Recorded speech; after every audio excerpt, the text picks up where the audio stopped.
It is my pleasure to introduce Terri Ross. Terri Ross is the CEO of Terri Ross Consulting, providing high-level practice management consulting services and sales training to a number of high-profile physicians, including world-renowned plastic surgeon Garth Fisher, who started Extreme Makeover, and world-renowned facial plastic surgeon and host of the TV show Botched, Dr. Paul Nassif. Ross is an advisor for Revance Therapeutics, speaks for many companies, and works with venture capital firms to help start up medical spas. Her experience also spans the corporate world with more than 10 years, working as the sales director for several leading medical device companies, such as Zeltiq, launching CoolSculpt in the United States and Canada, Medisys, which is now Galderma, EMD Sirona, and Johnson & Johnson. Ladies and gentlemen, Terri Ross. Thank you, guys. I've had such amazing conversations with you guys and amazing questions that are also pertinent to where everybody's at. And I know everybody's here at such a different level, whether you're a startup, you're tenured, or you want to scale. So yesterday, we kind of were talking about the consultation. I did a lot of insight into role playing. I think that's really important to you guys to see that in action. Did you like that? Some of it seems so rudimentary and so silly, but when you actually do it, I did it.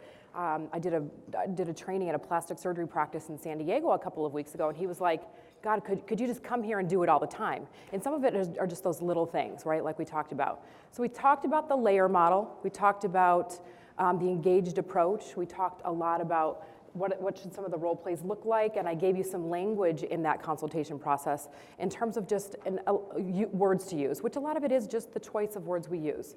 So let's now talk about client types. Have any of you guys ever taken a Myers-Briggs test, a DISC profile, predictive index? Yes?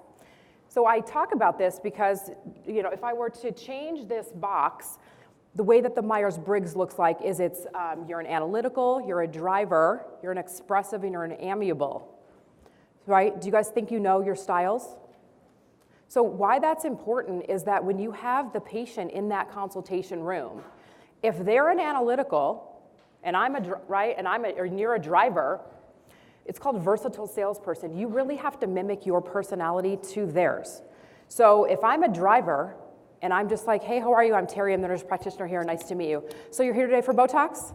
Absolutely. And he's an analytical with a million questions. I'm gonna either get annoyed, because that's gonna bug me, right? Because I am to the point, let's do your Botox, what do you need, how many units are we gonna do?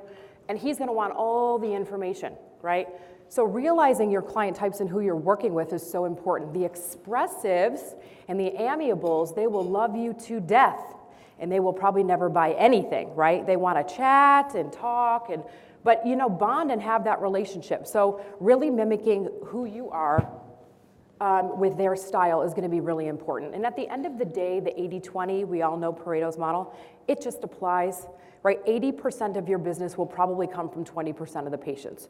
So hopefully the software that you have, take a look at that. Typically when you run the reports on who's generating the most amount of money, you'll see how much they're generating in that time frame and then how often they're returning. So that's really important.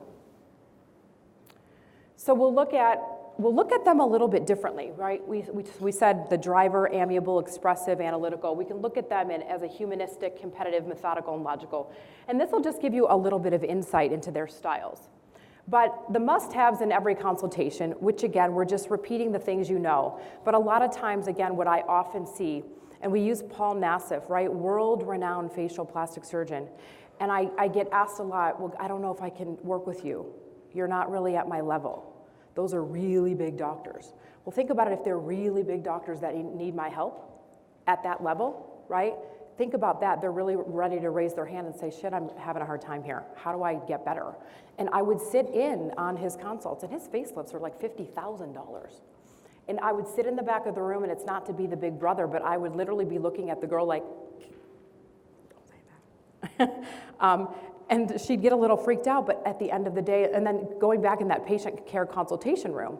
So it's just all about the language and understanding how you can really engage with that person. So take the time in the room. I know we talked a little bit about charging. How do you guys feel now about the fees? Do you have a different mentality about the fees? Again, we showed that picture of what you guys have to pay for and your skill set. And it's just, again, like I said, it's perceived value. Your time is worth money, and nobody appreciates free things. So we'll get into the treatment plan. A lot of you have asked me, well, what is that? Right, I talked a lot about the treatment plan. I have a copy of it. You can download it on my website, but I brought it actually to show you when we get to that section. But this is really important as well. People might come in for that one thing. So somebody had asked me yesterday about body contouring, or their question was, and he's here in the room, that they have certain procedures and where to add on. So again, it's back to deciding who you want to be in the business and in the world of medical aesthetics. You can choose to be everything to everybody, or do you want to try to niche yourself and really give the best outcomes? So I use body contouring because it's the best opportunity to give that comprehensive approach. Someone might have fat, but then the fat is only going to remove that section. It doesn't do anything with skin laxity. So if you have something to reduce fat, and then you have skin tightening, and then you also have creams or any kind of retail, that would be a concept of a treatment plan so that they're going to get that wow result. Regardless if it's going to be 10 grand, that is not your problem, right? Your problem is to only educate me and just tell me what it's going to be. So same with skincare, right? At Lasky, kind of how we got to that level, and I'll show you a graph of our growth year over year. It was, you could not come in and just book an appointment. If you came in for a consultation and you were a candidate for a laser, regardless of what it was, we prepped your skin 10 days before. That's just the way it was. If you don't want to do it, bye. You can go someplace else. Because what happens is if you need a Fraxel or Halo, or it doesn't matter, right? We have to start your skin on some retinols, some antioxidants. It's going to flip your cells, protect your cells, get your skin prepped for that laser so you have a far better outcome. But when you say that with conviction, and you have to really genuinely believe that the things that you carry in your practice are going to give me a better outcome, and when you do, I will do it. Think about it. I hate to use these analogies, but if, heaven forbid, any one of us had cancer or a heart problem, are you going to really tell your oncologist, I'm not doing that? We would never say that. Would we say that? Think about even the consult. I thought about this last night. They're not free. We shouldn't be free either.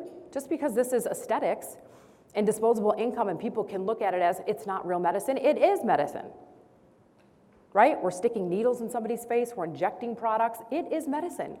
It's a different style, but kind of medicine, but again, this is all about you and feeling like, this is what I believe, and I know what the outcome is gonna be, and I promise you the result you're looking for. And patients will be like, oh my God, thank you, because no one else is doing that. And I'll show you some financial benchmarks where it's not only giving your patients a better outcome, but the return on investment is fantastic, and they will keep coming back. So feature benefit, do you guys know the difference? It sounds so silly, but it gets super confusing. What is a feature and a benefit? Anyone want to? So the feature is what it is. The benefit is what is it going to do for me, right? So we'll use cool sculpting. I'm sticking it, right? So the feature of cool sculpting is, it was invented at Harvard by popsicle paniculitis. That's a value there. These little kids were sucking on popsicles down in the South and started to have fat loss in their cheeks. That's what happened. They were also riding horses, and the saddles were so cold that they started to have fat loss. Jesus, I want fat loss in my thighs too, right? We should just all ride horses. But that's what happened. And then they found out that that's how fat could be killed if you got it to a temperature just above freezing. So that is the feature. The benefit is no one's going to know you had anything done. You're going to get a 20 to 25% reduction in that particular area, and it's cumulative. So when you are talking to a patient about a procedure, you really have to say it that way. That is an often oversight. Nobody explains it that way, right? So Terri, you're going to be getting the Fraxel. It's going to resurface your skin. It's going to work on pigmentation, fine lines, pores, and texture. And the benefit to you is you're only going to have to come back once a year. If you protect your investment with these retail products, right, and perhaps do maybe some maintenance, you're going to have a great result. So really try to focus on this, and I would typically have you guys do an exercise, or maybe there's one at the end. Same in the consultation room. Please make sure you're using all the tools necessary. A mirror is probably one thing, right? What else could you guys use in the consultation room? Amazing, yeah. I'm sorry? Testimonials, fantastic. Any types of resources that you guys can use, you guys. We all know pictures speak 1,000 words, they sell. If you don't have your own yet, use the companies, obviously. Make sure it's on the gallery of your website. But anything that you can do in that room, because the minute you let someone leave that room and you forgot or you've missed a beat there, I'm going to come out and I'm not going to probably feel as confident as I would checking out. So looking at the budget, how many of you guys actually talk about the cost in the room? Or do you have it, you do? Yes. And do you feel like it's just because clients typically ask you like, what's the range or what does this cost? Do you guys do the negotiating or do you walk out and have somebody else do it? I'd love some feedback here, just because this is... We do it in our room. Our providers, whoever does the assessment, walks us through pricing. Okay. We found, we tried it a couple ways, and that works for us because we've already established Yep. rapport with them. And all my providers, and fees or RNs, they just have to get over talking about money as part of it. Yeah, okay. Anybody else? Someone does it for you. On the surgery side or both on your med spa side? Surgery, sure. Every surgical practice typically has a patient care coordinator. That's what they're called. On the med spa side, what do you do, though? They do it themselves. What about you? I have a dedicated patient consultant. It's a sales-driven person. Okay, and do they see the patient before or after? Depends on the procedure, like laser hair removal. They can discuss, figure out if they're a candidate, things like that. But if it's injectables, they need to be assessed. They need to be assessed first. And then that is handed over to the consultant.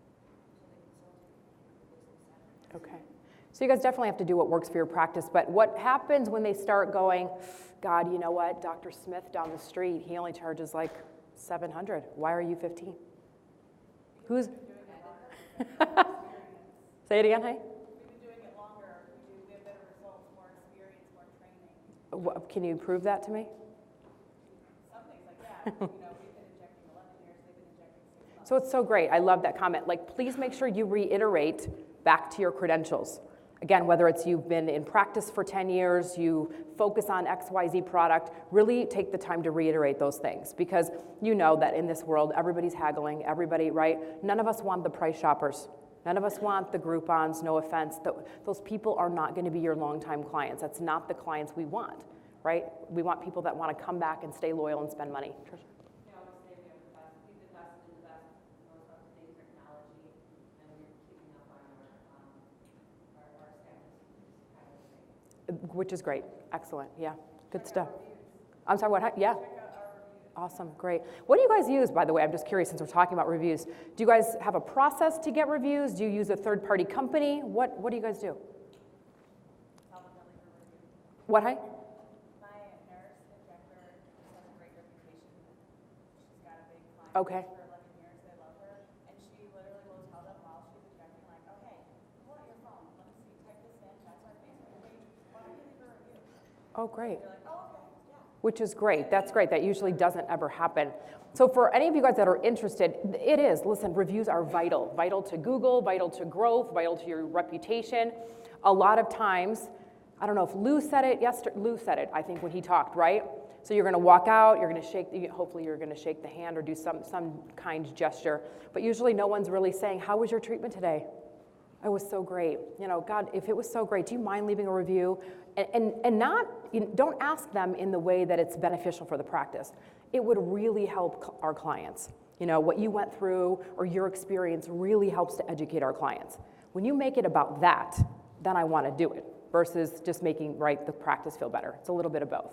But there is a company, it used to be called Real Patient Ratings. It's called Vizium, Vizium. I highly encourage you to look them up. They integrate with most software companies, which the greatest aspect of it is a couple of things. One, your staff or you don't have to do any work to try to obtain it. That's kind of a pain in the ass because that's great for you that if they do it right then and there, but if they don't, right, then you're chasing tails and then nobody's chasing tails, right? They walk out the door and then it never really happens. So it integrates with the software. You give them access. You don't have to do anything. You deem what time frame is important, whether it's a week after the consult or a week after the procedure, whatever it is, to give them enough time to write something back. Not to mention if you're an owner of a practice, It will give you, it's probably about a 10-page report. And people have said, nobody wants to fill out that stuff. I swear to God they do. It has helped me run Lasky like tremendously. It'll talk about parking, the cost, the space, the time, the ease of use, the practitioner. There's a million questions it asks. So it sends it out. The client, I believe, gets like $25 that they can bring back into the practice. But you get this very robust report. Anything 3 and below, it does not post, but anything good, it posts automatically. Who doesn't want that? So your stuff's already driving. Google's driving, your reviews are driving automatically, which is amazing, and it's very affordable. Her name's Marie Olison. She's the only female that's actually adopted by ASAPS. Her husband's a plastic in La Jolla. So great asset to have if you want to take a look into that, and I'm happy to make an introduction if you're interested. So we'll talk about treatment plans now. So keep everything simple, even if you're gonna outline a couple of different procedures for them. Keep it very simple. Keep your explanation about the procedure more about the results and the outcome they can expect. And then this is the treatment plan. So obviously this isn't gonna fit into everyone's software, but we dumbed it down or scaled it down so it can be scanned. But how it is situated is it's every category. So we have body contouring, laser skin resurfacing, female wellness, injectables, esthetician, and then other, which is a lot of age management. Then it's a little description about what each procedure does, the cost, the downtime, and then any notes. So people have also said to me, God, aren't you afraid they're gonna go take this and go shop it? I'm like, go ahead. Because if you feel that good about what you did, go ahead, right? And again, I told you guys we were in such a competitive place, but they typically won't when we're doing all of the things that we're talking about, that extra and added value. Do you guys want to see this?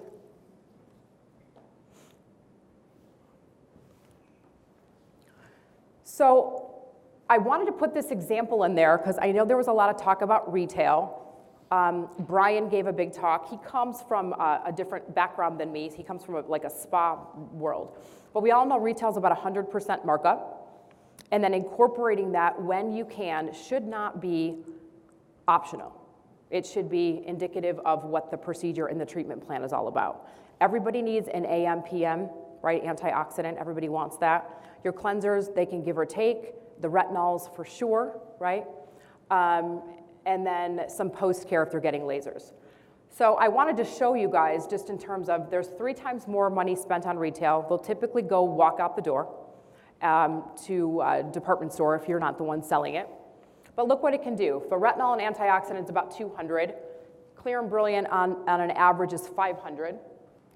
So this is just to show you when you're really looking at it that way and treating that patient in this comprehensive, holistic, global way, not just a one and done, an IPL and walking out. Look at the kind of revenue you can generate. Not to mention, they're gonna be happier patients. So the average Clear and Brilliant's 500. We do 50 a month, so if there's 22 days in a month, this is how I back into the number. This is what we used to average. It's about 25 grand. Each patient gets a retinol and an antioxidant for 10, that's 35,000. And then they come back, because they have to return, so if they come back 3 times or 5 times, look at the amount of money you can make. Just in that one thing, that one procedure. Is this valuable to you? Would you guys want to see this in your numbers, in your bottom line? It's a big deal. So when we're talking about getting, I asked you, was it valuable if I could show you or help you get to $1 million or 2 or 4? You have to decide where you want to get to, and let's back into that, and those are your goals. And then if you're struggling with, I don't know how to get there, take a look at the things you want to offer, or if you're in the place of deciding right now, this is a great time to figure that out. And on the next profitability talk, I'll go through the 6 buckets of categories you should really consider looking at. So we talked a little bit about price. Is that the most common objection you guys think you get? Price? And would we all agree overcoming it is really about the value that we're just showing, the value, the credentials? What if they're still haggling you? What do you do then?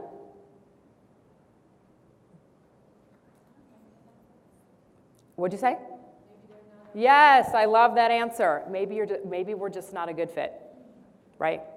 And that is totally okay. Because if they think it's less and they want to pay less, then they should go someplace that's less. That is not the business that you were running. So the check-in question, right? Kind of recapping in that room based on everything we've talked about, Terri. How do you feel about the plan we've discussed? Is it what you were thinking? Is it within the budget that you were anticipating? And then by asking me that, again, it's a very soft approach. It's not aggressive and in my face, and it opens up and allows me to have some dialogue with you if perhaps it is. So we talked a little bit about this, and again, these little tiny things that are going to differentiate you. At the end of the week, people love to remember mail? Like nobody does mail anymore, but your email's getting bombarded, right? We never look, we delete, we spam, it's too much. If the patients don't book, or even if the ones that do, every Friday I would have the practice manager send thank you cards to all of the patients that came in that week, the new ones. You guys would not believe, I mean, just it's a beautiful result. When patients are like, God, thank you so much. You know, I was on the fence and I wanted to book with you because of that. So believe in what you do, communicate effectively, really understand the styles of the people you're working with. Not everybody's going to be for you. Be convicted in what you do and believe wholeheartedly that you are the best, because we are surrounded by competition everywhere. I mean, I probably would have just crawled up in a ball and failed based on the location I was in. But again, it's finding those creative ways and just saying, I'm going to do it better. And the greatest takeaway is that you have to invest. You have to invest. I know Lou gave some stats about 250 to 500 grand if you're a startup. Whether you are or aren't, you can't miss a beat in the wheel. And if you do, you're probably going to be mediocre until you're able to spend the money. But that investment, I promise you, will yield high returns. But it all has to work collectively.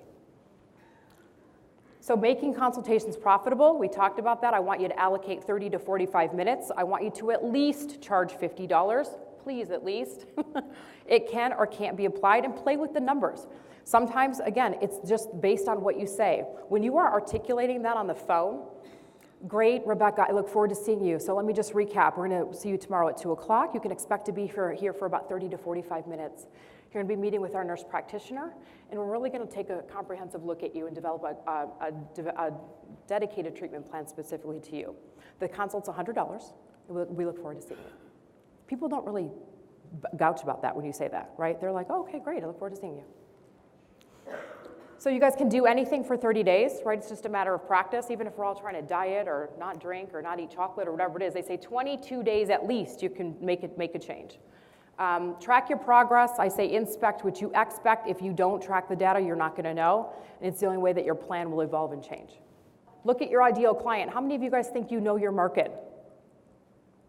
The age, the demographic, how far they drive, what your competition is, what services they offer. Again, you don't need to be like everybody else, but you do have to know your market in terms of when you're looking to market to them. So how many of you guys see the value now in kind of what we talked about? Was there some aha moments with regards to the consultation? Some things you would change, valuable to you? And you guys can write this down. I mean, are there 1 or 2 things that you would go back and change immediately that would help your process? Anybody want to share? Yay! Okay, fantastic. Thank you guys so much. I appreciate it.